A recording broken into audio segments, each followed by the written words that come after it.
Forgot to buckle up. Buckle up for safety. Okay, good morning, everybody. And I'm trying a new software out. Not sure how well or not well this is going to work, but we're going to give it a shot. Hopefully, everybody can hear me okay. It also says that it takes a second to get connected to everything. So during that time, a couple of housekeeping things. First off, got a comment last week. Most notably, well, good news. Found a couple of places that will take used clothing, right? Which is so good. You know, because of the COVID and everything else, I've been struggling with just trying to get rid of, donate extra clothing. I don't want to throw it away because that's not the right thing to do. There are people in need. And the comment was, this brown coat is terrible. Terrible, apparently. Washes me out and does everything. I have no idea. But anyway, one person, more specifically, my little sister, thinks that this brown coat should either be burned or donated. If I can't donate it, burn it. Give me some feedback, guys. Give me some feedback. But it's Sunday morning, doing one of the three things that I always do on Sunday, heading to church, feeding the soul. Already read my book, and then doing my workout right after that. That was another question I received from last week is, what am I reading right now? I'm currently reading the book No Rules, Rules Management, which is the Netflix book, which honestly I was very skeptical about. Very skeptical about the book itself because it was the Netflix CEO and he's not known to be a writer. Whoever he had that kind of ghost wrote for him or ghost wrote with him did a fabulous job. I'm both reading the book and listening to it on Audible, almost through it. It's actually a longer read than I thought. What I love about it is, if anybody's read the book Good to Great by Jim Collins, that book was way abstract, right? So the ideas and the ideals in the book was amazing. However, getting down to the actual nuts and bolts and doing the things, not so much. Not so much. This book, No Rules, Rules, it actually gives you kind of the working theory, more than the working theory, the nuts and the bolts behind how to implement a lot of these high trust ideals in a company, how to attract top talent, how to retain top talent, all of it. Highly recommended read if you're a business owner or a manager on any level, really. But anyway, today I had a couple of great questions and kind of just come to me from home sellers through the week. So I wanted to kind of talk through that. And then one great one that was a home buyer that can pivot into what it means for a seller as well. So we're currently wrapping up about a half a dozen negotiations on properties that we have for sale today. Multiple offers on all of them. I mean, I'm not even going to stump the thump on how the market is right now. I think everybody pretty much knows. It's been in the news. It's been on Facebook. It's been on all of the wonderful different mediums and outlets. And there are some concerns as a seller, right? There are some concerns as a seller as to what happens should I put my home on the market because I'm not sure where I'm going to go, which is a great concern. There's a secondary concern, which I'll talk about that in just a moment, that we could definitely overcome.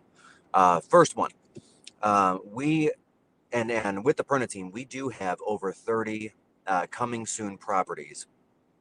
That number is growing. It's probably going to be closer to 50 by the end of the month. That we pre-identified, that we've got owners that are working on their properties, whether it's carpet or paint or just decluttering or getting stuff into storage, whatever that looks like. Those properties will be coming to market about second week of March through the 1st of April. Okay. So one thing I'll mention is there is some inventory coming up. So if you're considering selling a home and you've got to go and buy a home, we're not alone, right? So if we've got these properties here, there are more properties elsewhere as well. Does that make sense? Now, because we've got some great off-market properties, we could play matchmaker, Valentine's Day. We could play matchmaker between a buyer and a seller that way. And we've got some great strategic alliances with some other large teams and other large agents in the area. Second way we do that, which has been very successful, is frankly calling through the neighborhoods that our sellers turn buyers want to be in. Now, what that looks like is, and door knocking is a little harder right now with COVID, but not opposed to it. Some people are, some people aren't. But there are a lot of people that are sitting out there on the fence saying, hey, I'd really like to sell my property. And I don't necessarily want a million people through it right now, given the current circumstances. And I need to make sure I've got enough time to get out of the property, right? A lot of our sellers fit the bill on those off-market properties, and we've had several where we found some off-market opportunities for our sellers that will become buyers. We've gotten that next house locked up, and then we proceed to immediately put the current home on the market, which also allows that next seller, that next domino, so to speak, in that transaction, to find their next place where they want to live, which is so good. I know I just completely overcomplicated that entire line and that entire series of events, and that's okay. That's okay. Give me a call. I'll go through it even deeper. But that said, that's one way to get that done. Second way to get that done is new construction. If you're considering a new build, new construction is for the first time as of last quarter back to pre-depression peak, right? So before 2008, we were seeing around 750 to 850 home starts, home builds per year. Up until this point, we had never hit above 650,000. It just takes builders a little while to get going because of how long it takes to build, the capital needed with which to build, the home prices needed to go up to a certain level to build, yada, yada, yada, yada, right? And for the first time, we're seeing those home starts back up over 700,000 again.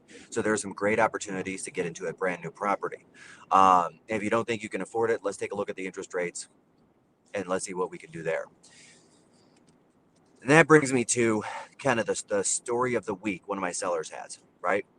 So one of our sellers currently had purchased a home through us about a year ago, a little less than a year, right before the whole pandemic thing started, all of it, right? Great seller, well, great buyer, now great seller.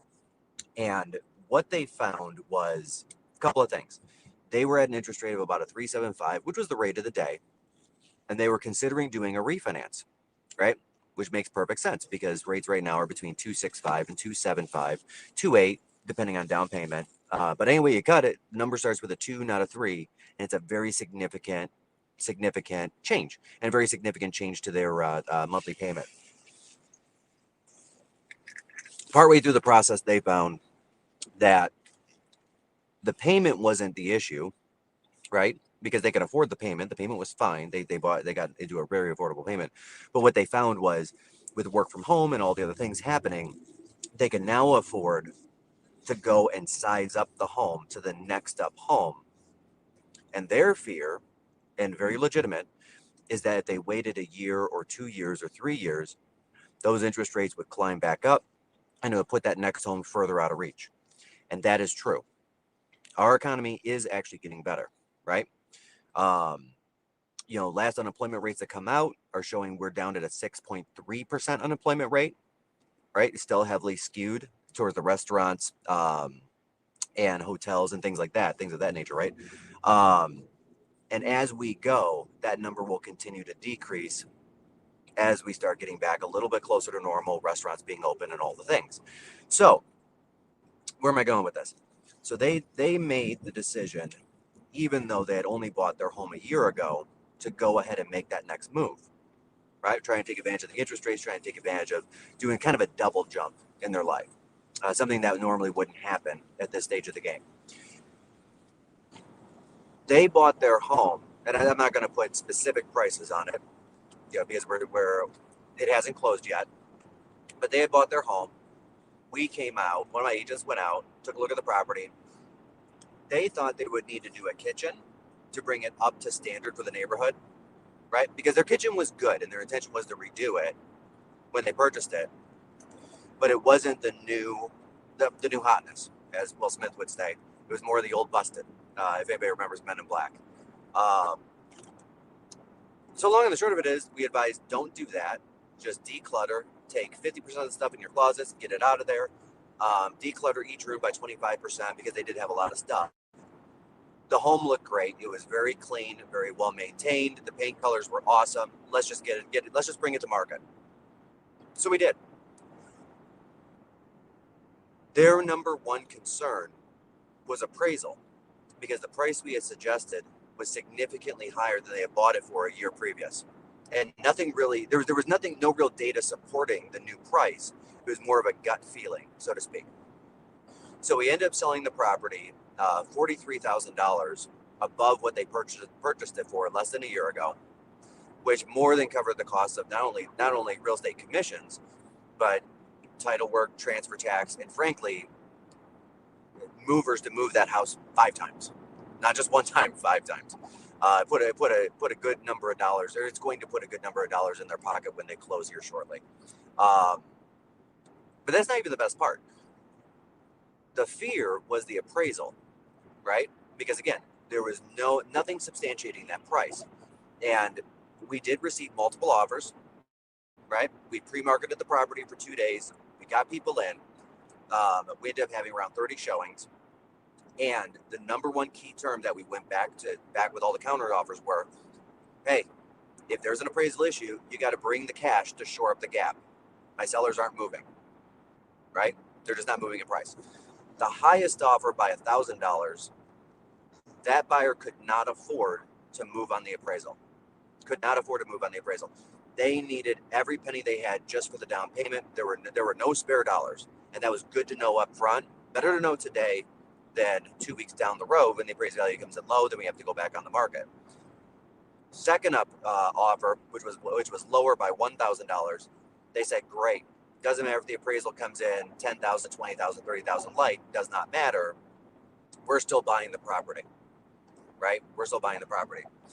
And of course, we all know what happened with the appraisal when the appraiser found that there was no comparable data, and the buyer had to come up with more, or the buyer will have to come up with more cash come to the closing here in a little bit. So number one seller fear that I'm getting right now, and I hear this 3 or 4 times a month, is appraisal. What happens when the appraisal comes in light?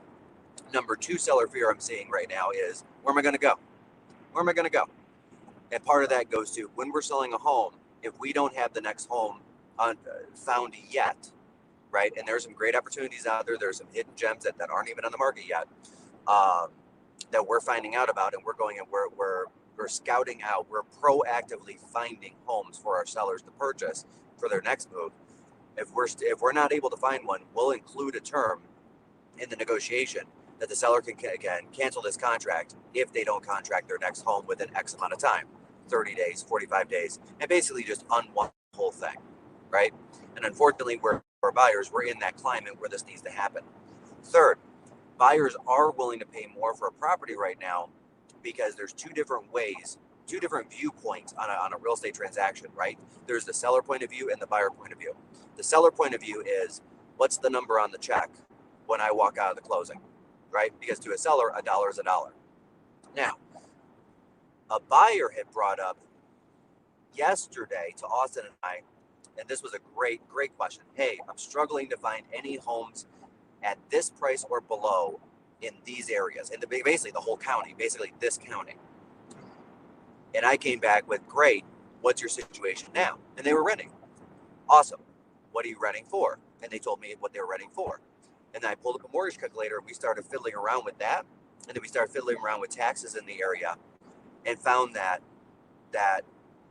they thought they'd be paying the same amount on a monthly payment at this price down here if they purchased. The truth was, they can buy $65,000 more house. And I don't care what price range you're in, $65,000 goes a long way.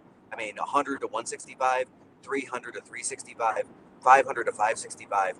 I mean, those are big moves, and those are game-changing moves on the 3 things that matter: price, condition, location, right? $65,000 changes everything. And now this person's like, okay, I'm comfortable with my rent payment, and with the mortgage, taxes, and insurance, I can add this over here. And then we start pulling up homes themselves, and then the buyer got really excited, right? And that's somebody that we're going to go and hopefully find a home for in the next 2 weeks, or coming weeks, depending on what's on the market. So how that keys into the sellers is, right now, because of the interest rates, buyers can stretch their affordability on the sales price up, and that will start going away next year, right? As our market continues to improve, true story, as our market continues to improve, Mr. Powell, Jerome, our chairman of the Fed there, he's going to start raising interest rates. So that is how the economy works. Okay. So when the economy goes sour, the government only has 3 magic bullets that it can fire at the economy to try to stave off disaster. All 3 of which they've actually used. They've used multiple times. First one, they can put money into the economy, which they did, right? And they're currently doing, and they're looking at doing more things and blah, blah, blah. I'm not going to go political on this thing. I don't really care. All I know is that the government cut checks to people so they can pay some bills, right? That's number one. Number two is employ more people, which they did. Government actually beefed up the number of employees, again, putting paychecks in people's pockets, right? A lot of federal work programs are out there now that weren't there a year and a half ago. The number one person that did this with the biggest splash, by the way, was FDR, Franklin Delano Roosevelt, during the Great Depression in the 30s, with his alphabet soup and all of those things. I'm sure. I mean, we're reaching all the way back to like middle school history here, but stay with me. The Forestry Project, what would later become the Highway Project under Eisenhower, which was actually a defensive tactic, go figure, and all of those things. Okay, my little sister's texting me. She does not like this coat. I can't even see the message. Does not like this coat. That's okay. That's okay. I wore it better, by the way. And then the third way the government can stave off disaster is lowering interest rates. And if you guys have listened to me, you've heard me say this, and I'll say it again. The interest rates being lowered is not for residential real estate purposes. The interest rates being lowered is actually for business lending. So General Motors, back behind me, behind me to the south, they're refitting the Poletown plant and they're turning it into the new Hummer plant, right? For that EV truck that they've got coming out, or one of the EV trucks they've got coming out, which is so good. To get that done, they had to borrow $80 billion for the refitting and then the startup cost of getting that thing up and running before there are actually any sales of any EVs or any Hummers whatsoever. Originally, General Motors had no intention of putting that plant in the United States. At a 2.5% business lending interest rate, why not? And that's the intention. The intention is to move businesses to borrow money to employ Americans, and it worked, right? It worked. In addition to that, Mary Barra got some good juju because now she can go out and advertise that she's employing more Americans and doing all those things, which she is. So again, long and the short of it is, they fired all the bullets in the chamber.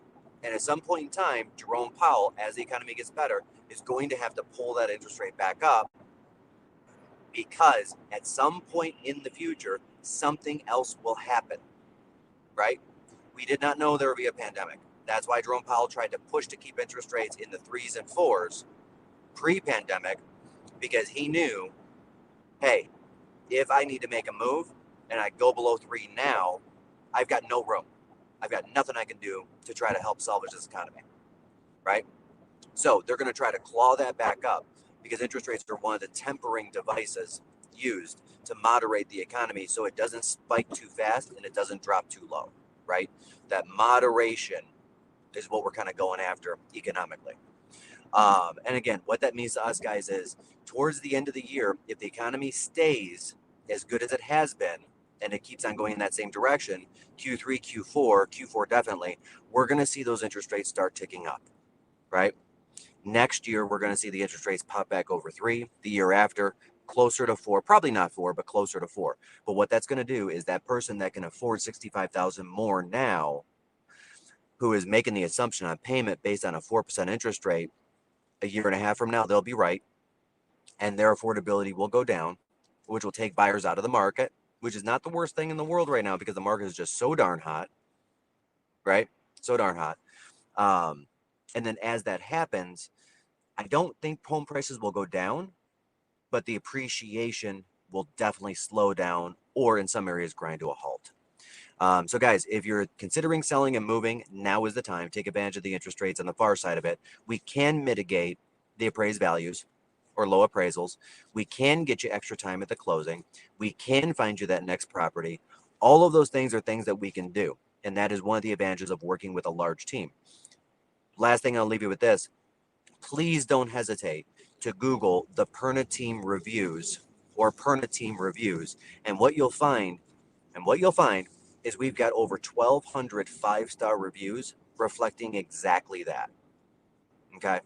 And reviews are definitely the way to go. We actually have a client that had just hired us who had a friend that was a real estate agent, but just wasn't getting the job done. Right? They were too slow to get them into the properties to see them. The properties were going too fast.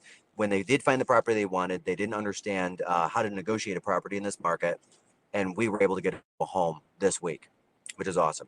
Part of the leverage of the big team is our cumulative knowledge, right? Our cumulative knowledge that a lot of individual agents don't have, as well as our resources. So again, take a look at our reviews, see if any of those stories resonates with you. If that sounds like you, reach out directly to that agent, one of my agents on my team, or reach out to me anytime, 248-714-0980.